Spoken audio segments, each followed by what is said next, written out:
हमारे अखिल भारतीय महामंत्री संगठन श्री रामलाल जी, राष्ट्रीय महासचिव श्री अनंत कुमार जी और भारतीय जनता पार्टी दिल्ली प्रदेश के अध्यक्ष श्री विजय गोयल जी, हमारे सामने बैठे हैं आदरणीय सोनी जी और इस सभागार में उपस्थित मेरे सभी सम्मानित बहनों एवं भाइयों, और जिन्होंने मुझे अध्यक्ष के रूप में निर्वाचित कराने का काम किया है, ऐसे हमारे चुनाव अधिकारी श्री थावरचंद जी गहलोत, यहां उपस्थित मेरे सभी सम्मानित बहनों एवं भाइयों, दूसरी बार राष्ट्रीय अध्यक्ष की जिम्मेदारी आप सबने मेरे ऊपर सौंपी है। इसमें कहीं दो मत नहीं है कि इस समय हम सबके सामने चुनौतियां, कठिन चुनौतियां मौजूद हैं, लेकिन जब मैं यहां से लेकर वहां तक अपने देवतुल्य और समर्पित कार्यकर्ताओं को मैं देख रहा हूं, तो मेरा यह विश्वास अब पक्का हो गया है कि चाहे चुनौती कितनी भी बड़ी क्यों न हो, इन चुनौतियों पर मैं सभी अपने कार्यकर्ताओं का सहयोग और समर्थन प्राप्त करके निश्चित रूप से विजय प्राप्त करूंगा, ऐसा मेरा भरोसा और ऐसा मेरा विश्वास है। आप सबने बहुत ही गर्मजोशी के साथ स्वागत किया है, लेकिन आप जानते हैं भारत की परंपरा है और शिष्टाचार का तकाजा भी है। स्वागत, अभिनंदन कभी एक तरफा नहीं होना चाहिए, इसलिए मैं भी अपने सभी देवतुल्य कार्यकर्ता बहनों एवं भाइयों के सामने शीश झुकाकर उनका अभिनंदन करता हूं, उनका मैं स्वागत करता हूं। बहनों भाइयों, हम ये चाहते थे कि हमसे पहले जो राष्ट्रीय अध्यक्ष की जिम्मेदारी संभाल रहे थे श्री नितिन जी गडकरी, वही दूसरी बार भी हमारे राष्ट्रीय अध्यक्ष बने। लेकिन आप सबको जानकारी है कि जिस तरीके से उनके ऊपर एक बेबुनियाद और निराधार आरोप चस्पा करने की कोशिश की, कोई भी संवेदनशील व्यक्ति आहत हो, हम लोगों के लाख मना करने के बावजूद उन्होंने निर्णय लिया कि मैं दोबारा राष्ट्रीय अध्यक्ष का यह दायित्व स्वीकार नहीं करूंगा। तब जाकर मैंने राष्ट्रीय अध्यक्ष की इस जिम्मेदारी को संभाला। मैं जानता हूं कि आरोप पूरी तरह से बेबुनियाद है, निराधार है। मैंने जिस समय चुना गया था उस समय भी उन्हें आश्वस्त किया था, नितिन जी चिंता मत कीजिएगा, आपके ऊपर ही यह आरोप नहीं है, आप अकेले नहीं हैं, आप भले ही अध्यक्ष न रहे हैं, लेकिन पूरी देश की भारतीय जनता पार्टी आपके साथ खड़ी रहेगी। आपको मैंने यह भरोसा दिलाया है और आज पुनः वह भरोसा दिलाना चाहता हूं। मैं जानता हूं कि किस तरीके से आपने पार्टी संगठन को मजबूती दी है, पार्टी के आधार का आपने विस्तार किया है। मालूम है मुझे अपनी काल्पनिक क्षमता के आधार पर किस तरीके से आपने 3 स्टेज ट्रेनिंग सिस्टम प्रारंभ किया। आपने अपनी काल्पनिक क्षमता के आधार पर पहली बार पब्लिक पॉलिसी फाउंडेशन की स्थापना की। कई ऐसे उल्लेखनीय कार्य आपने किए जो कि इसके पहले राष्ट्रीय अध्यक्ष रहते हुए मैं नहीं कर पाया था।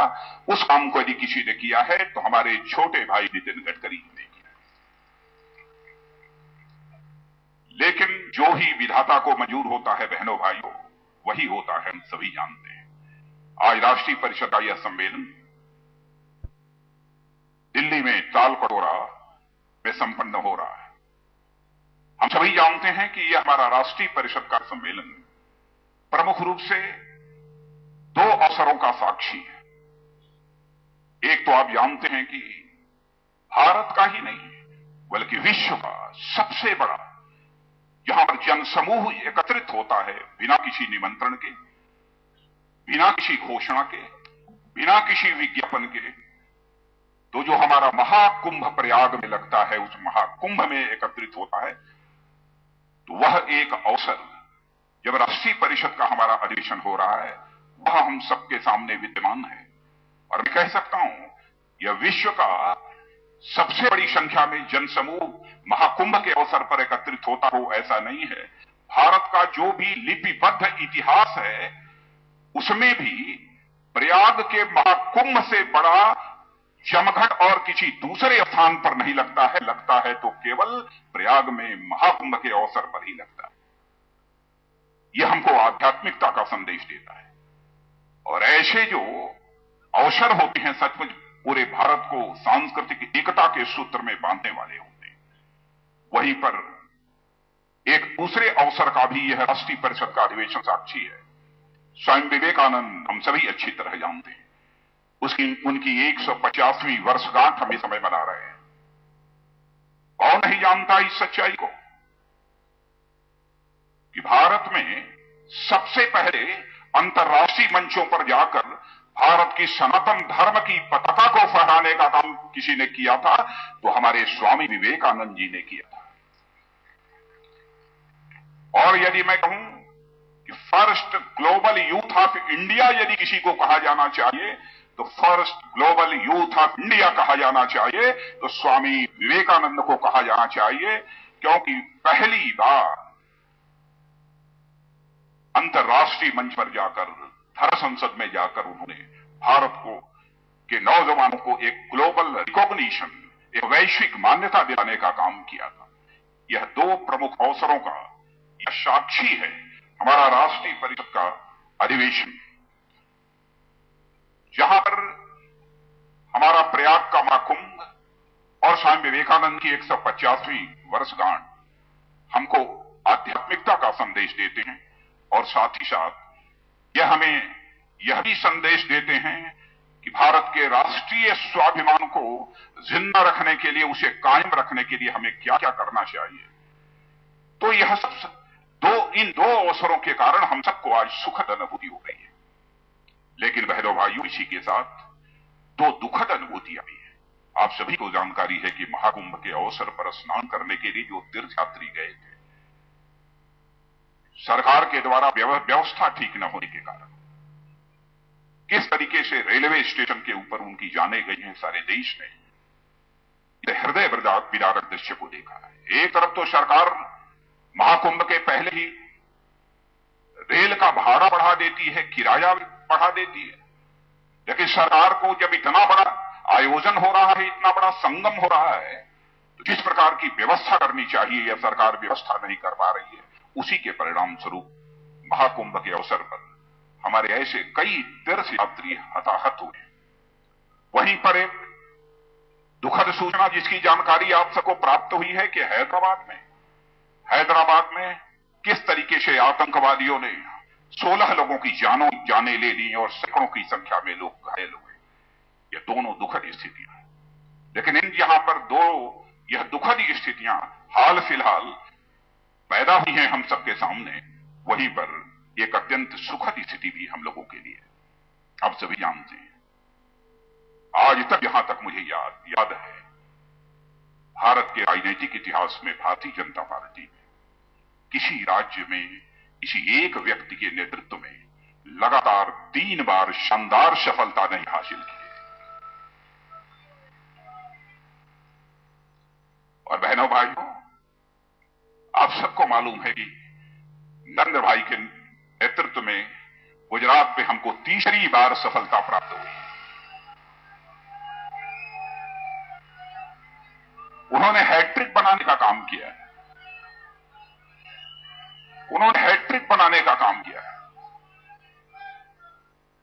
सचमुच हम सबको बहुत ही सुखद अनुभूति हुई जिस समय परिणाम गुजरात के हम लोगों के सामने आए। हम लोग आनंद विभोर हो उठे थे, क्योंकि हम लोगों ने लगातार 3 बार किसी एक व्यक्ति के नेतृत्व में सफलता हासिल करते हुए भारतीय जनता पार्टी को कभी देखा नहीं था।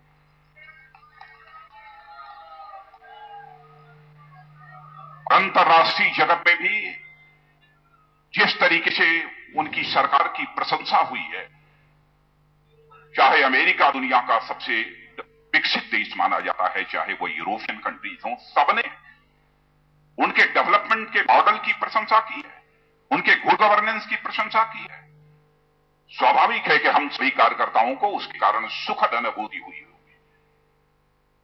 मैं आभार व्यक्त करना चाहता हूं अपने सभी भारतीय जनता पार्टी गुजरात के कार्यकर्ताओं के प्रति, और साथ ही गुजरात की जनता के प्रति भी मैं आभार व्यक्त करना चाहता हूं, जिन्होंने कि नरेंद्र भाई को तीसरी बार पुनः मुख्यमंत्री बनाकर भारतीय जनता पार्टी के इतिहास में एक नया रिकॉर्ड कायम करने का काम किया है। बहनों भाइयों, यदि मैं शब्दों के माध्यम से ही यह स्वागत करूं, ये उचित नहीं होगा। मैं आप लोगों से भी यह निवेदन करूंगा, बहनों भाइयों, एक बार खड़े होकर तालियों की गड़गड़ाहट से नरेंद्र भाई का स्वागत किया जाना चाहिए।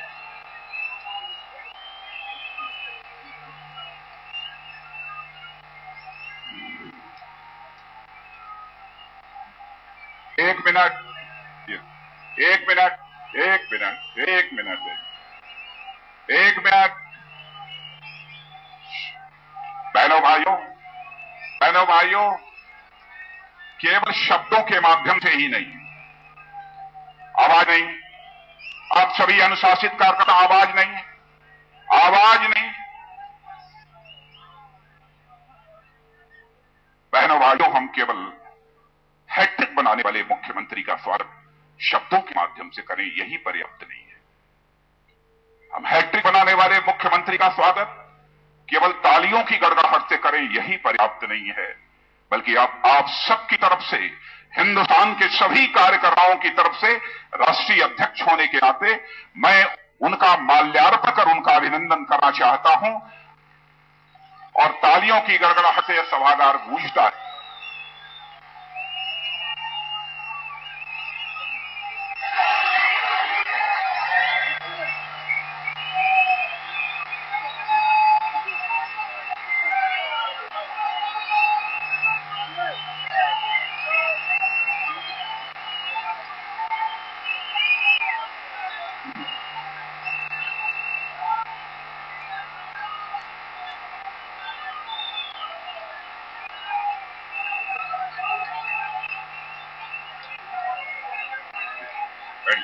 बैठ जाइए, सभी लोग बैठ जाइए, बैठ जाइए, बैठ जाइए।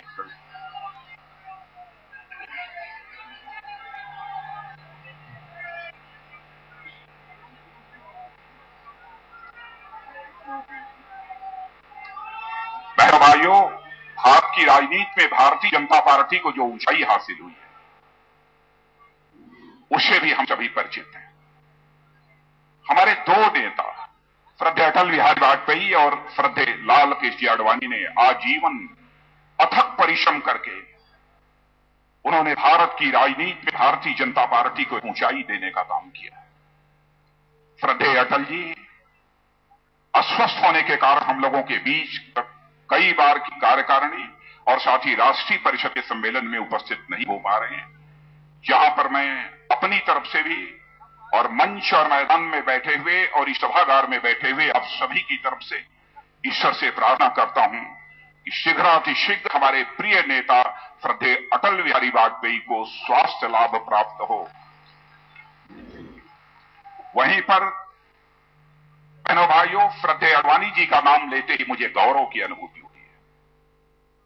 यह होता है कि जब भी संकट की घड़ी होगी हम सभी कार्यकर्ताओं के सामने अथवा पार्टी के समक्ष, तो आज भी उस संकट की घड़ी से हम सभी कार्यकर्ताओं को और पूरी पार्टी को उबारने के लिए हम सबका मार्गदर्शन और नेतृत्व करने वाला यदि कोई है तो हमारे श्रद्धेय आडवाणी जी। आज भी उनका नेतृत्व और उनका मार्गदर्शन सदैव हमें प्राप्त होता रहता है। जब आज देश हमारा संकट के दौर से गुजर रहा है तो बहनों भाइयों, हमें चिंता करने की जरूरत नहीं है। हर मोर्चे पर यह सरकार पूरी तरह से विफल है, चाहे आर्थिक मोर्चा हो, चाहे आंतरिक वाह सुरक्षा का मोर्चा हो, चाहे कूटनीतिक मोर्चा हो, हर मोर्चे पर यह सरकार पूरी तरह से विफल है। लेकिन हम सब आश्वस्त हैं कि श्रद्धेय आडवाणी जी जैसा बड़े व्यक्तित्व का नेतृत्व यदि हमारे पास है तो निश्चित रूप से इन सारे संकटों पर विजय प्राप्त करने में सफलता प्राप्त होगी, तो हम भारतीय जनता पार्टी के कार्यकर्ताओं को ही प्राप्त होगी। कितनी महंगाई बढ़ी है, क्या क्या सुरक्षा आंतरिक और बाह्य के संकट हैं, उसकी मैं अभी विस्तार में चर्चा नहीं करूंगा, आगे मैं करूंगा। लेकिन सबसे पहले मैं सुरक्षा के संकट की चर्चा करना चाहूंगा, और इसलिए करना चाहूंगा कि विकास की पहली शर्त होती है सुरक्षा। यदि नागरिकों को सुरक्षा नहीं मिली हुई है तो हम किसी भी राज्य में अथवा किसी भी देश में विकास का कभी दावा नहीं कर सकते। लेकिन जो कुछ भी हो रहा है उसे आप ही नहीं, सारा देश अपनी नंगी आंखों से देख रहा है। हैदराबाद में जो कुछ भी हुआ है उसे भी आपने अच्छी तरह देखा है। और साथ ही 2008 में मुंबई में जो एक बहुत बड़ा हादसा हुआ था, आतंकवादी वारदात हुई थी, उस समय हमारे देश के प्रधानमंत्री ने कहा था जीरो टॉलरेंस टुवर्ड्स टेररिज्म, यानी हम आतंकवाद को किसी भी सूरत में बर्दाश्त नहीं करेंगे। यह दावा हमारे प्रधानमंत्री जी ने किया था। लेकिन आप सबको इस बात की जानकारी है कि शार्म एल शेख में जाकर किस तरीके से उन्होंने पाकिस्तान के सामने घुटने टेक दिए और यहां तक कह डाला आतंकवाद से पीड़ित केवल हिंदुस्तान ही नहीं है बल्कि आतंकवाद से पीड़ित पाकिस्तान ही है। सारी दुनिया को यह संदेश दे दिया पाक स्पॉन्सर्ड टेररिज्म नहीं है, पाक द्वारा प्रायोजित यह आतंकवाद नहीं है। यही संदेश देने के लिए उन्होंने कहा कि केवल भारत ही, पाकिस्तान ही आतंकवाद से पीड़ित नहीं है बल्कि भारत भी आतंकवाद से पीड़ित है। बहनों भाइयों, इस आतंकवाद के संकट से देश को निजात दिलाने के लिए सचमुच जो गंभीरता चाहिए, जो दृढ़ इच्छा शक्ति चाहिए, स्ट्रांग विल पावर चाहिए, हमारी कांग्रेस नेतृत्व की यूपीए सरकार को हमको देखने को नहीं मिलता। इनके नेतृत्व में आतंकवाद के संकट से इस देश को निजात नहीं मिल सकती। जहां तक पाकिस्तान का सवाल है, हमारा पड़ोसी देश, पड़ोसी देशों के साथ हम अच्छे रिश्ते चाहते हैं, हम उनके साथ दोस्ती चाहते हैं, लेकिन अच्छे रिश्ते अथवा दोस्ती भी एक तरफा नहीं हो सकती। यदि हमें हाथ बढ़ाया है, अटल जी ने भी हाथ बढ़ाया था, हमको यही उम्मीद थी कि पाकिस्तान भी उसी तेजी के साथ अपने हाथ बढ़ाएगा और भारत और पाकिस्तान के बीच अच्छे रिश्तों का सिलसिला प्रारंभ होगा। लेकिन हम रेस्पॉन्ड करने को यह पाकिस्तान तैयार नहीं है। कैसे हम आतंकवाद के संकट पर विजय प्राप्त करेंगे? एक तो आतंकवाद के मामले को यह सरकार जो गंभीरतापूर्वक नहीं ले रही है, वहीं पर भारत सरकार के गृह मंत्री जो जिम्मेदार पद पर बैठे हुए हैं, उनके द्वारा किस प्रकार का स्टेटमेंट दिया गया, भारतीय जनता पार्टी और राष्ट्रीय स्वयंसेवक संघ के प्रशिक्षण शिविरों में आतंक का प्रशिक्षण दिया जाता है। लेकिन बहनों भाइयों, संसद में हमारे दोनों नेता, बहन सुषमा जी, अरुण जी, बाहर में हमारे भारतीय जनता पार्टी के कार्यकर्ताओं ने ऐसा दबाव बनाया कि गृह मंत्री को अपने इस बयान के लिए खेद व्यक्त करना पड़ा है। लेकिन मैं यह मानता हूं कि यह जो गृह मंत्री का बयान था वह एक सुनियोजित साजिश का हिस्सा था। मैं यह बात क्यों कह रहा हूं?